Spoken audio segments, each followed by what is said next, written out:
রাস্তাঘাটগুলি সব আমরা মেরামত করে দিব, সকলের চাকরির ব্যবস্থা করব।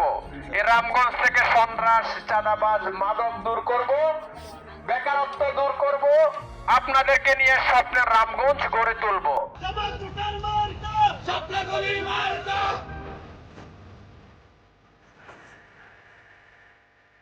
মানুষ অবকাঠামোর দিক থেকে অবহেলিত, চিকিৎসার দিক থেকে অবহেলিত, সুশিক্ষার দিক থেকে অবহেলিত, রামগঞ্জের মানুষের সামাজিক এবং নিরাপত্তা এবং সুরক্ষা বিঘ্নিত, এবং রামগঞ্জের সন্ত্রাস, মাদক এবং চাঁদাবাজির যে আবহাওয়া এবং পরিবেশ রয়েছে তা 5 আগস্টের পরবর্তীতে আমরা কল্পনা করতে পারিনি। স্থানীয়ভাবে সুচিকিৎসা নিশ্চিত করার জন্য হাসপাতাল এবং যে কমিউনিটি ক্লিনিকগুলো রয়েছে ইউনিয়ন পর্যায়ে সেগুলোর ব্যবস্থাপনা এবং সেগুলোর অবকাঠামো উন্নয়ন, এগুলো হচ্ছে আমাদের অগ্রাধিকার থাকবে।